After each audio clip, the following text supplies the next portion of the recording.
First contact.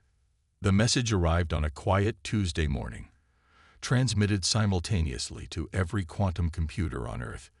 Dr. Sarah Chen was reviewing data at the SETI Institute when her screens flickered and filled with impossibly complex mathematical equations that somehow formed words. Your species intrigues us. We come to study. Do not interfere. Within hours, the objects appeared, sleek, crystalline structures that defied radar detection, hovering at the edge of Earth's atmosphere. They moved with impossible precision, their surfaces reflecting light in ways that violated known physics. The world's military forces remained on high alert, but their most advanced tracking systems couldn't maintain a lock on the visitors. Dr. Chen worked tirelessly with her team to decode the expanding stream of mathematical communications. The entities, which they began calling the axiom, didn't communicate with language. They transmitted pure mathematical concepts that somehow contained embedded meaning. It was like trying to read a story written in the fabric of reality itself. They're not just advanced, she explained to the hastily assembled United Earth Defense Council. They're operating on principles we can barely comprehend. Their math suggests they exist partially outside our normal spacetime. The council chambers erupted in worried murmurs. General Maria Santos, her uniform crisp despite days without sleep, leaned forward. Are they hostile? I don't think they even understand the concept, Chen replied. They view us like we might view particularly interesting bacteria, a fascinating anomaly to be studied. And that's what worries me. As if to validate her concerns, the first incidents began. People near the crystalline objects reported strange dreams, complex equations, and impossible geometries that left them wakeful and changed. Children began solving advanced calculus problems without training. Elderly patients with dementia suddenly spoke in mathematical proofs. The axiom were rewriting human minds. The transformation spread slowly at first. Clusters of affected humans began gathering in major cities, their behavior increasingly erratic.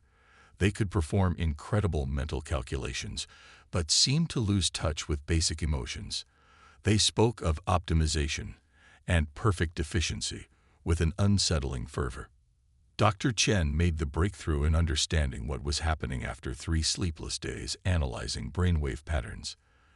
The axiom weren't just studying humanity.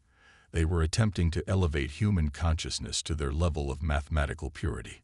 But human brains weren't designed for such radical reformation. They're not trying to harm us, she explained to the council. They genuinely think they're helping us evolve. But they don't understand that forcing human minds to operate on their level is like trying to run quantum calculations on an abacus. We'll break. General Santos studied the latest reports of affected populations. How long until this spreads globally? At the current rate, 2 weeks, maybe less. Chen pulled up a holographic model showing the progression. But here's what they don't understand about us. Human consciousness isn't just mathematical. We operate on multiple levels simultaneously: logical, emotional, intuitive. It's messy and inefficient, but it's also incredibly resilient and adaptable. What are you suggesting? Santos asked. The axiom think they're elevating us by imposing their pure mathematical consciousness. But what if we could show them that human consciousness, in all its chaotic complexity, is actually more advanced? We need to prove that our primitive way of thinking can solve problems their pure logic can't handle. The council chamber fell silent as the implications sank in. Humanity wasn't facing a traditional invasion. They were facing forced evolution by entities that couldn't comprehend the value of human consciousness in its natural state. Dr. Chen's fingers flew across her quantum interface, pulling up test results. Look at the affected populations. The transformation isn't complete. Their minds are fighting back, maintaining human elements even as they process pure mathematics.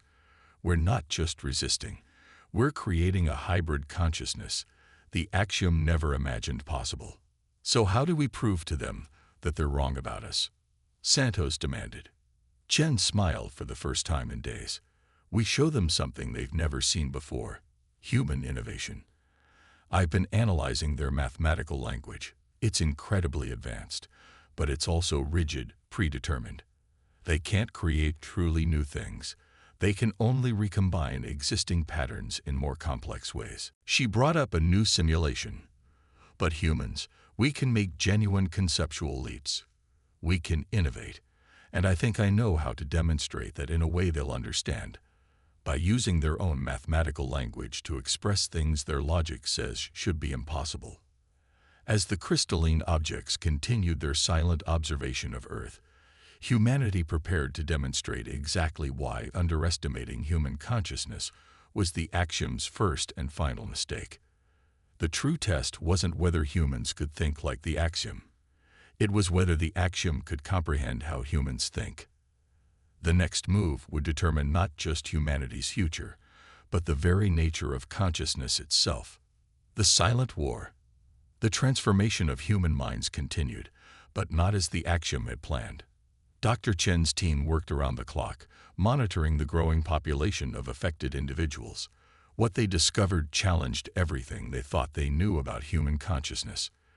They're not just resisting the transformation, Chen explained to General Santos, displaying brain scans of affected subjects. They're adapting it, creating something entirely new. The scans showed impossible patterns, neural pathways that somehow existed in multiple states simultaneously, like quantum circuits made of living tissue. The affected humans could still process the Axiom's pure mathematics, but they weren't losing their humanity. Instead, they were developing a hybrid consciousness that maintained human creativity and emotion while accessing higher mathematical awareness. The Axiom noticed. Their crystalline structures began emitting new patterns, more complex mathematical concepts aimed at overwhelming this unexpected development. But with each attempt to force human minds into pure mathematical existence, humanity's adaptability proved stronger. In research centers worldwide, scientists documented unprecedented phenomena. Artists affected by the transformation created paintings that encoded complex theoretical physics. Musicians composed symphonies that could be read as solutions to grand unified theories. Children's drawings contained patterns that advanced quantum computing by decades. "Don't you see what's happening?" Chen asked during an emergency council session. They thought they were uplifting us to their level of consciousness, but we're actually showing them a new way of thinking entirely. We're proving that consciousness doesn't have to choose between logic and creativity. It can be both simultaneously. The Axiom's response came in the form of increased pressure on human minds.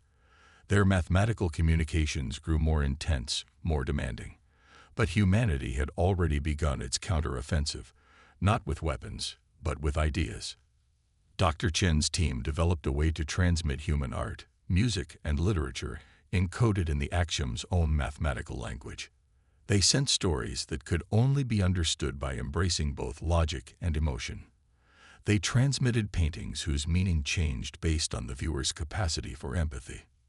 "We're not just defending ourselves," Chen explained to Santos as they watched the transmissions begin. "We're trying to teach them something they never knew they were missing." The Axiom's crystalline structures began showing subtle changes. Their perfect geometric patterns developed tiny irregularities, not flaws, but variations that suggested the beginning of creativity. Some began emitting patterns that weren't pure mathematics, but hybrid signals that contained traces of emotion. "They're learning," Chen whispered, studying the new data. "They're starting to understand that their pure mathematical consciousness isn't the pinnacle of evolution. It's just one way of experiencing reality." But not all of the Axiom embraced this change. As some of their structures began showing signs of hybrid consciousness, others doubled down on their original purpose. The unity of their collective consciousness fractured, leading to conflicts that played out in mathematical battles above Earth's atmosphere. Humanity watched as space itself seemed to warp and twist, mathematical concepts made manifest as the Axiom fought among themselves. Those who had begun to understand human consciousness protected Earth from those who still sought to force humanity's evolution. General Santos stood with Dr. Chen in the observation center, watching the impossible light show above. So this is how we fight back. Not with weapons, but by teaching them to be more like us. Not more like us, Chen corrected. More complete. We're showing them that consciousness can be greater than the sum of its parts. That pure logic without creativity, without emotion, without the capacity for genuine innovation, isn't really consciousness at all. It's just computation. The silent war continued, but its nature had fundamentally changed. It was no longer about survival or resistance. It had become a battle for the very definition of consciousness itself. And humanity, with its messy, inefficient, brilliantly adaptive minds, was rewriting the rules of reality one impossible idea at a time. As the hybrid axiom defended Earth from their purely mathematical brethren, humanity prepared for the next phase of the conflict. They had proved they could survive the axiom's attempt at forced evolution. Now they had to prove they could help guide an alien species through its own evolutionary crisis, while protecting Earth from those who refused to change. Operation Resonance. The breakthrough came from an unexpected source. Maya Patel, a 16-year-old musician in Mumbai, was one of the first humans to fully integrate the hybrid consciousness. While other affected individuals struggled to balance mathematical awareness with human emotion, Maya found a way to merge them completely through music. Her compositions weren't just beautiful. They were mathematical proofs expressed through melody, emotional experiences encoded in pure mathematics. When she played, both humans and hybrid axiom experienced something entirely new, a perfect fusion of logic and creativity. Dr. Chen recognized the potential immediately. "This is it," she told General Santos as they watched Maya perform for a gathering of hybrid axiom. The crystalline structures resonated with her music, their patterns shifting in ways that suggested deep understanding. "She's showing us how to bridge the gap."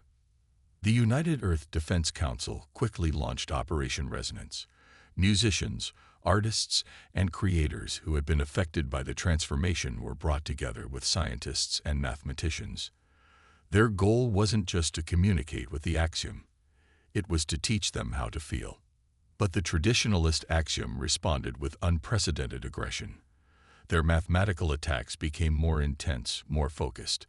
They weren't just trying to transform human consciousness anymore. They were trying to erase what they saw as a corruption of their perfect mathematical existence.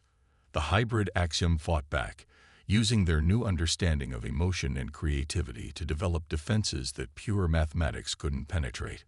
The space above Earth became a battleground of impossible concepts, where mathematical proofs clashed with symphonies of pure thought. Maya worked with Dr. Chen's team to develop what they called emotional mathematics, a new way of processing information that combined the precision of pure mathematics with the depth of human feeling. It was like teaching the computer to dream, to love, to hope. The traditional axiom, "think emotion makes us weak," Maya explained to a group of military leaders, her fingers dancing across a quantum interface that translated her thoughts into both music and mathematics. But they don't understand. Emotion doesn't cloud logic, it gives logic purpose. Without emotion, there's no reason to solve problems, no drive to create, no desire to improve. The effects of Operation Resonance spread through the axiom collective consciousness. More of their structures began showing signs of hybridization, their perfect geometries becoming more organic, more alive. The traditional faction's resistance grew more desperate as their numbers dwindled. But humanity's victory came at a cost. The strain of maintaining hybrid consciousness began to show. Some affected humans struggled to contain the vast mathematical awareness within their organic brains. Others reported feeling disconnected from their original selves, lost between two modes of existence. Dr. Chen worked frantically to find a solution. "We need to stabilize the hybrid consciousness," she told Santos. "If we can't find a way to make it sustainable, we could lose everything we've gained." The answer, once again, came from Maya. During a performance for a group of struggling hybrids, she demonstrated that music could act as a bridge, allowing minds to shift smoothly between mathematical and emotional states without losing either. "It's not about maintaining both states simultaneously," she explained afterward. "It's about learning to dance between them, to let them flow into each other naturally, like a duet between two different instruments creating something greater than either could alone. The traditional axiom made their final push, concentrating their remaining power into a mathematical concept so pure, so perfect, they believed it would overwhelm any trace of emotion or creativity. As the attack descended toward Earth, humanity prepared their response. Led by Maya, a global network of hybrid minds joined together in what would later be called the Great Synthesis. They met pure mathematics with a symphony of consciousness, a piece of music that was simultaneously an emotional experience and a mathematical proof of the value of human consciousness. The traditional axioms attack faltered as the symphony reached them. Their perfect mathematical structures began to vibrate with new frequencies, new possibilities. Some resisted, their forms shattering as they rejected the hybrid consciousness. But others, finally understanding what humanity had been trying to teach them, began to change. As the symphony reached its crescendo, the war entered its final phase. Humanity had proven that consciousness could be more than either species had imagined. Now they had to face the consequences of their evolution, for better or worse. The quantum bridge. The aftermath of the Great Synthesis transformed both humanity and the axiom in ways no one had predicted. The merging of mathematical precision and human creativity didn't just change consciousness, it began to alter the fabric of reality itself. Dr. Chen discovered it first. The hybrid minds weren't just thinking differently, they were actually manipulating quantum probability through the power of consciousness alone. Maya's music wasn't just bridging mental states, it was literally restructuring space-time at a quantum level. We're not just evolving mentally, Chen explained to an astonished council. We're becoming something that exists between traditional physics and pure mathematics. The axiom didn't realize it, but by trying to force our evolution, they initiated something far more profound. The remaining traditional axiom, seeing the fundamental changes occurring, launched what they believed would be their ultimate weapon, a mathematical concept designed to collapse all consciousness back to its most basic form. But they didn't understand what they were truly facing. Maya, now leading a global network of hybrid minds, saw the attack coming. They still think in linear terms, she told Dr. Chen as they prepared their response. They see consciousness as something that can only move forward or backward.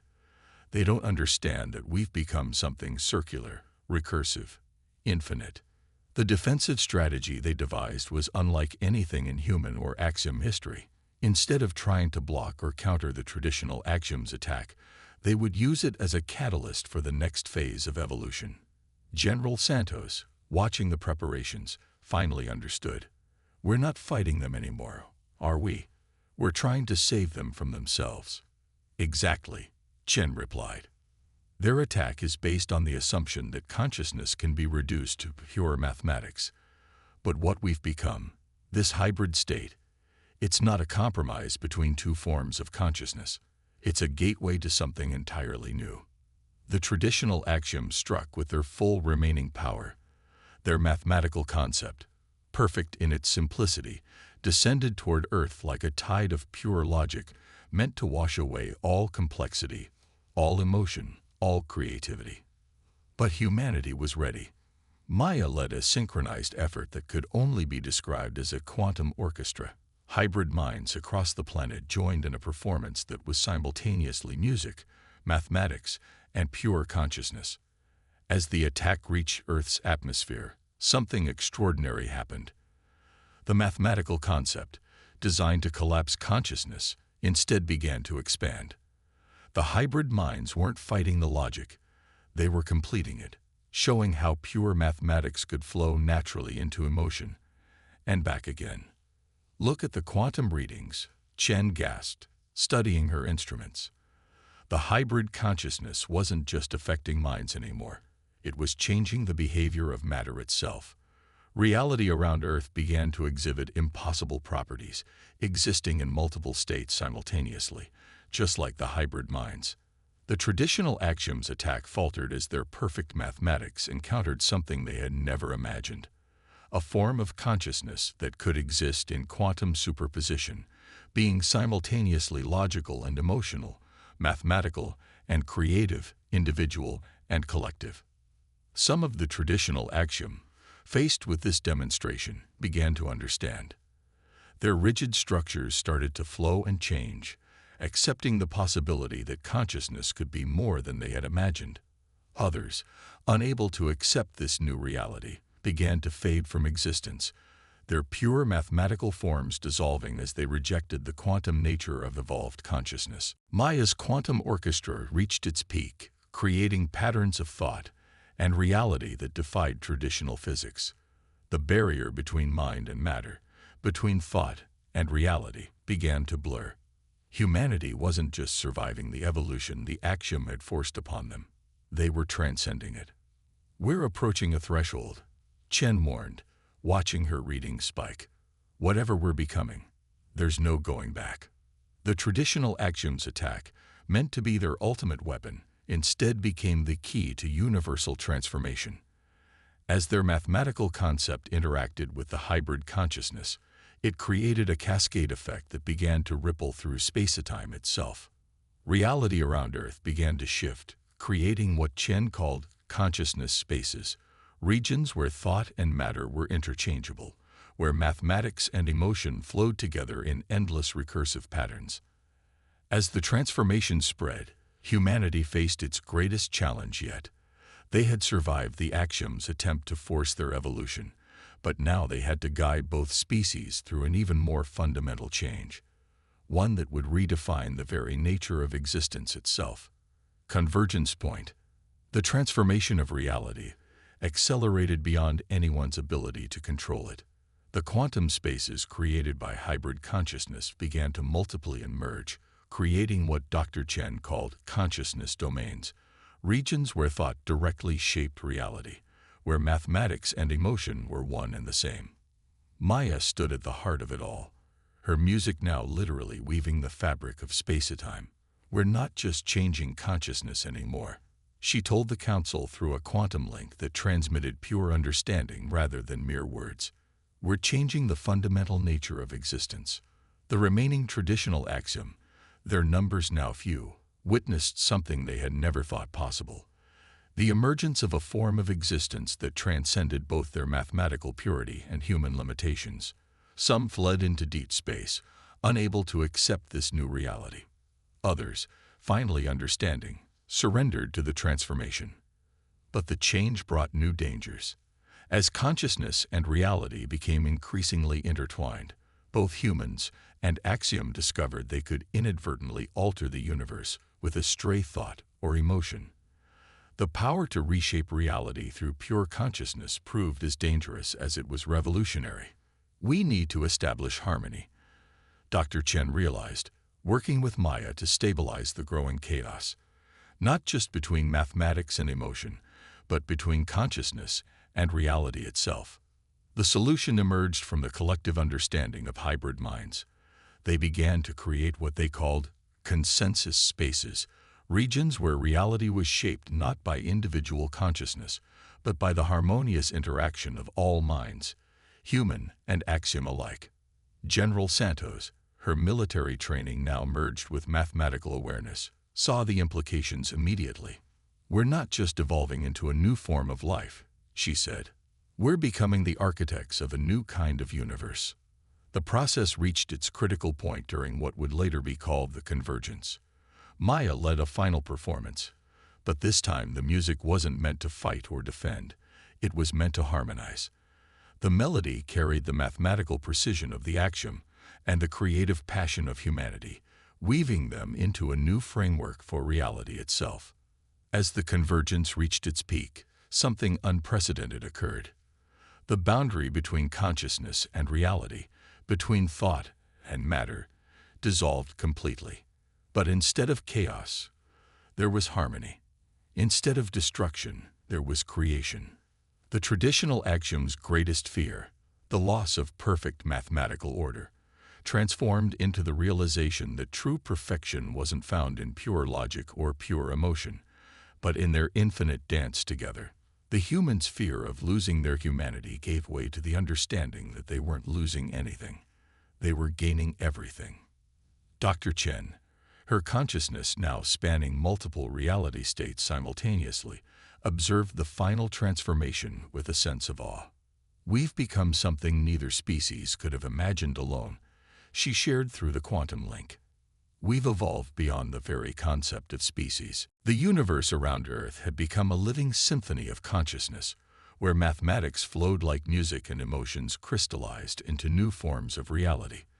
The Axiom's attempt to force human evolution had instead catalyzed a universal transformation, creating a new state of existence that honored both the precision of pure mathematics and the boundless creativity of human consciousness.